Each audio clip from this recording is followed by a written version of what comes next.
Les formes de mobilité sont multiples. La mobilité géographique va tout d'abord désigner le changement de lieu d'habitation. Cette forme de mobilité peut être due à la poursuite d'études, à un changement de ville de notre conjoint que l'on va suivre, ou à un changement de profession. La mobilité professionnelle, quant à elle, est un changement dans l'activité professionnelle de l'individu. Mais la mobilité qui va nous intéresser le plus ici est la mobilité sociale. La mobilité sociale désigne les changements de position dans la structure sociale. Cette mobilité sociale est un enjeu politique, car elle interroge le degré de démocratie et de libéralisme de la société. En effet, dans une société parfaitement démocratique et libérale, les individus doivent avoir les mêmes chances d'accéder aux différentes positions sociales. Plus la société est démocratique, moins les statuts sont assignés, notamment du fait de la naissance. Plus la société est méritocratique, plus les positions sociales dépendent des mérites individuels, l'acquisition de connaissances, l'expérience professionnelle, etc., et non de l'origine sociale. On parle donc de méritocratie. C'est un principe d'obtention du pouvoir ou d'une position sociale fondé sur le mérite individuel. Il existe de nombreuses formes de mobilité sociale. Allez, accrochez-vous, on va les lister. Tout d'abord, il y a la mobilité intragénérationnelle. C'est celle d'un individu au cours de sa vie professionnelle. Par exemple, un coiffeur qui va décider de se reconvertir en dentiste, par exemple. La mobilité intergénérationnelle va elle consister en un changement de position sociale entre celle du père et celle du fils. Nous reviendrons d'ailleurs dans la seconde vidéo de manière plus importante sur cette mobilité intergénérationnelle et notamment sur le choix de ne traiter que le lien entre celle du père et du fils et donc d'exclure les femmes de cette analyse de la mobilité intergénérationnelle. Ces changements de position sont le plus souvent identifiés par les PCS et comptabilisés dans un outil que nous reverrons également dans la seconde vidéo, les tables de mobilité. La mobilité peut être ascendante si la position sociale de l'individu paraît plus valorisée socialement que la précédente, ou que celle de ses parents si l'on traite d'une mobilité intergénérationnelle. A l'inverse, cette mobilité peut être descendante si sa nouvelle position sociale paraît moins valorisée socialement que la précédente, ou éventuellement que celle de ses parents. Par exemple, un individu devenu ingénieur, mais dont le père était ouvrier, aura bien connu une mobilité ascendante, puisque sa nouvelle PCS, celle des cadres, sera plus valorisée socialement que celle de son père, celle des ouvriers. Dans les deux cas, que la mobilité soit descendante ou ascendante, on parle bien de mobilité verticale, c'est-à-dire de deux positions sociales qui n'ont pas le même prestige social, qui ne sont pas aussi valorisées dans la société. Il existe une autre forme de mobilité, c'est la mobilité horizontale. C'est-à-dire que l'on a une mobilité sociale, mais pour une position qui a le même prestige social. C'est souvent le cas dans un changement de profession.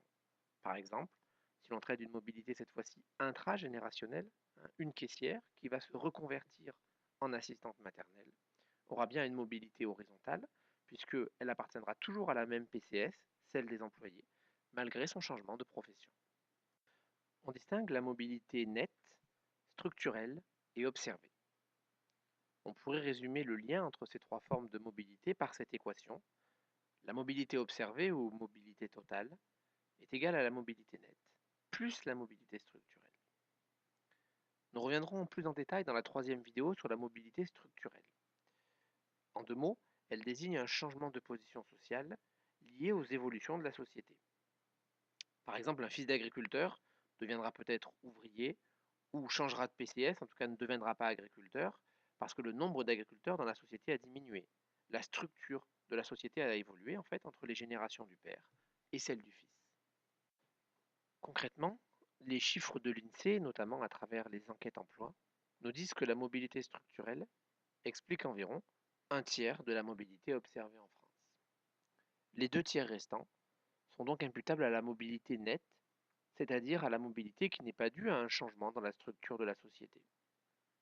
Nous verrons un peu plus tard les différentes explications, Elles peuvent être notamment liées à la scolarisation de masse, qui va permettre aux individus d'accéder à une culture différente de celle de leur milieu social.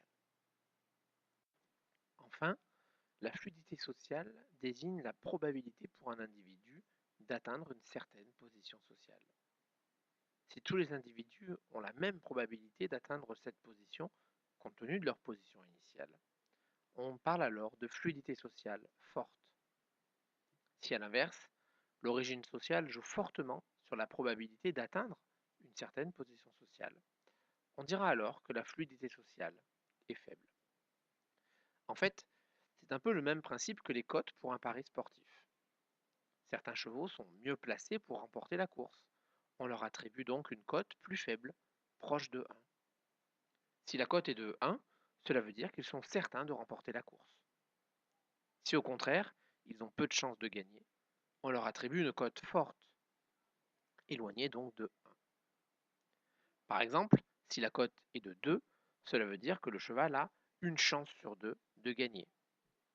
Le bourricot, lui, a une cote de 20, ce qui veut dire qu'il a une chance sur 20 de l'emporter. Pour la fluidité sociale, le principe est le même. Prenons un exemple. Sur 100 fils de cadres, 80 deviennent cadres et 20 deviennent employés. A l'inverse, sur 100 fils d'employés, 60 deviennent employés et 40 seulement deviennent cadres. On voit bien que la probabilité d'atteindre la PCS cadre est plus élevée pour les fils de cadres que pour les fils d'employés. On ne peut donc pas dire que la fluidité sociale ici soit forte. Notre origine sociale, notre naissance, va influencer la position sociale auquel nous allons pouvoir prétendre ensuite pendant notre vie professionnelle. Si on veut illustrer cela toujours en prenant l'exemple du sport, c'est un peu comme si on faisait nager Michael Phelps face à Eric Moussambani. Michael Phelps est un nageur multimédaillé olympique, sans doute l'un des meilleurs de l'histoire de la natation. Eric Moussambani était un athlète un peu moins expérimenté.